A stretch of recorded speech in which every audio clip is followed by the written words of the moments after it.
안녕하세요. 뉴스반장입니다. 정경심 동양대 교수가 석방 뒤 처음으로 재판에 출석했습니다. 이 재판에서 딸 조민 씨에 대한 새로운 증언이 나왔는데요. 정경심 동양대 교수가 석방된 뒤 처음으로 재판을 받았습니다. 딸 조민 씨와 관련한 여러 증언이 자세히 나왔습니다. 정경심 동양대 교수의 석방 뒤 첫 재판에서 딸 조민 씨에 대한 새로운 증언이 나왔습니다. 교육청 보조금 부당 수령 혐의와 관련해 보조연구원으로 일한 적 없다는 증언이 있었고요. 서울대 공익인권법센터 활동과 관련해서는 세미나에서 봤다는 기존 증언과는 반대되는 주장이 나왔습니다. 구속기간이 끝나 풀려난 정경심 동양대 교수가 석방 이후 처음으로 자신의 재판에 출석했습니다. 입시 비리 의혹과 관련해서 막바지 증인 신문이 진행됐는데 딸의 서울대 학술대회 참석 여부 등을 두고 치열한 공방이 이어졌습니다. 입시 비리 등의 혐의로 기소된 정경심 동양대 교수 재판에서 정 교수 제자가 교수님 부탁에 조민 계좌로 연구원 수당을 보냈다고 증언했습니다. 정 교수의 보조금 허위 수령 혐의를 뒷받침하는 내용인데요. 14일 정 교수 석방 후 처음으로 열린 재판에서 동양대 졸업생 윤모 씨가 증인으로 출석해 정 교수님이 조민 계좌를 알려주면서 예전에 입금받았던 153만 원을 모두 송금하라고 하셨다고 했다. 그는 돈의 성격에 관해선 구체적인 설명을 듣지 못했다고 했습니다. 검찰은 정 교수가 제자 윤모 씨와 자신의 딸인 조민을 동양대 연구원으로 허위 등재해 두 사람 명의의 총 320만 원의 보조금을 타낸 것으로 보고 있는데요. 윤모 씨는 이날 자신의 명의로 받은 153만 원도 정 교수 지시로 조민에게 송금했다고 증언해 검찰 조사를 뒷받침해줬습니다.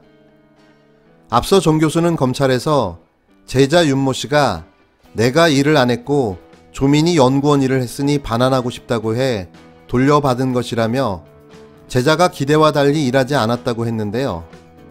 그러나 윤모 씨는 이날 그렇게 말한 적이 없다며 조민이 일한 줄도 몰랐다고 했습니다.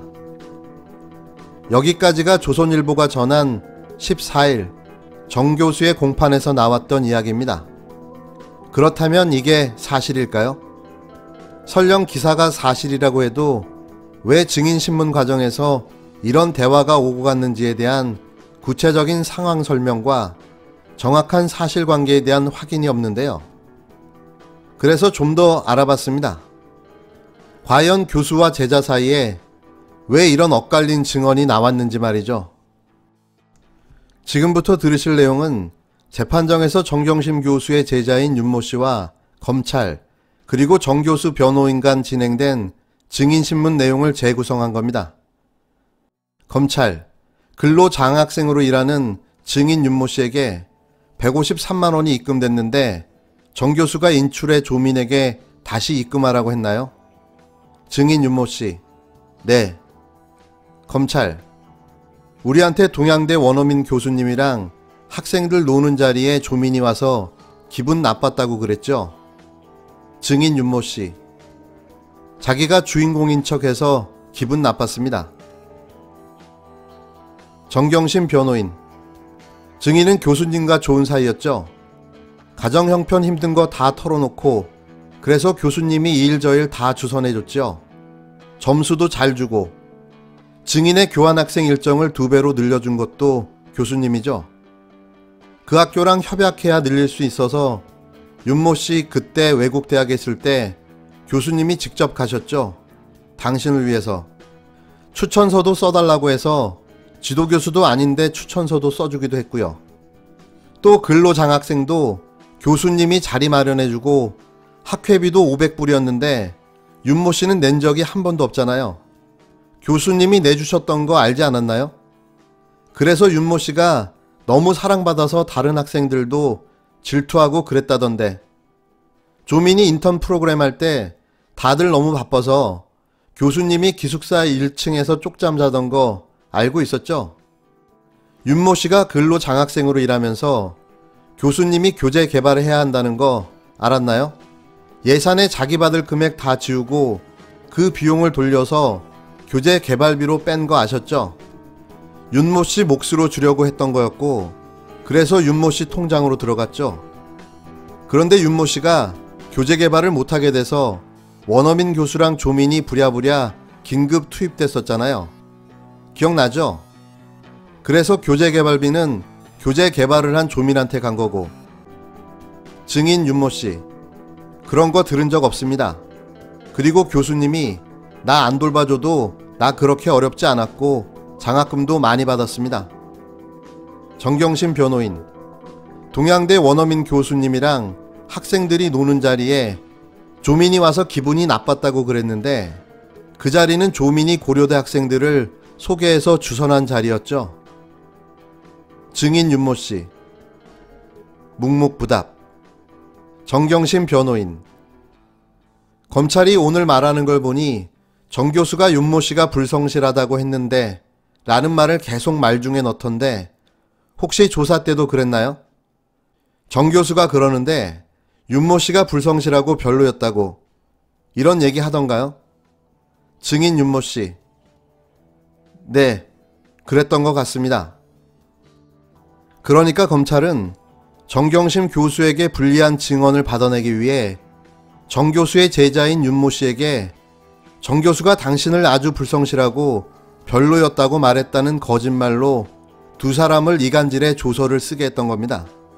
정 교수가 많이 아꼈고 많은 사랑을 받았던 제자가 검찰의 거짓말을 믿고 정 교수에게 불리한 증언을 한 셈인데요.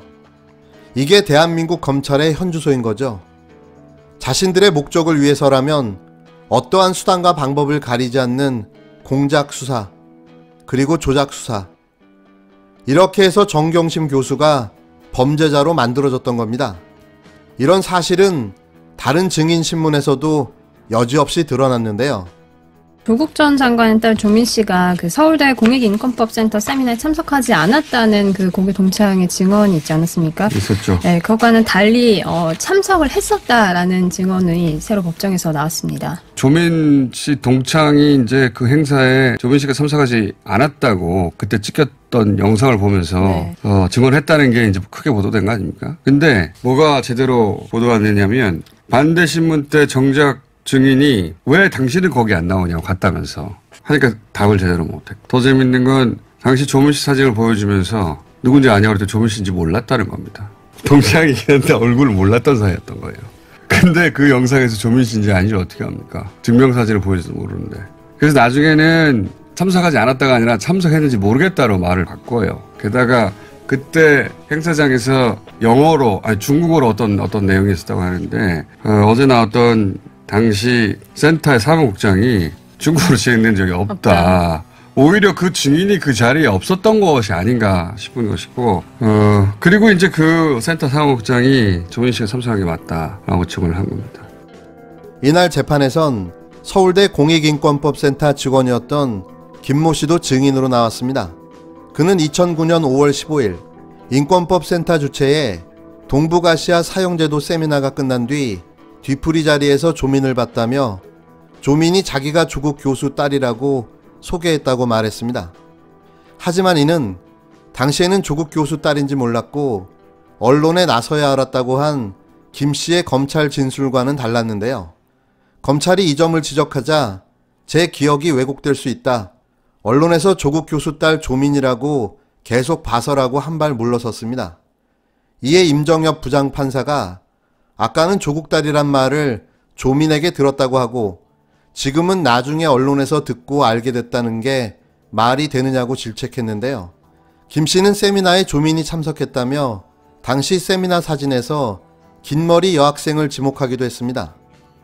이에 이날 검찰은 2009년 5월 한영외고 졸업앨범에서 단발머리를 한 조민 사진을 제시했는데요. 그럼에도 김 씨는 저는 긴 머리로 기억한다고 했지만 조민의 한영외고 동기이자 장영표 교수 아들인 장모 씨는 세미나에서 조민을 본 적이 없다며 조 전 장관 친구 아들 박모 씨는 영상 속 여학생이 조민과 닮았지만 조민이 아니라고 증언한 바 있습니다. 왜 이들은 법정에서 위증을 해야만 했을까요? 왜 생면부지 얼굴도 모르는 동창을 현장에서 못 봤다고 해야만 했을까요? 조민이 누구인지도 모르면서 아는 척을 했어야만 했던 그들은 누구의 압박과 사주를 받은 건 아닐까요? 그게 과연 누구일까요? 사실 재판을 하고 있다는 자체가 웃긴 거죠. 우리나라 특수부가 10년 전에 한 고등학생이 체험학습에 참여했냐 안 했냐 가지고 그렇게 심각하게 따지고 있는 거예요. 왜? 조국을 잡아야 하니까.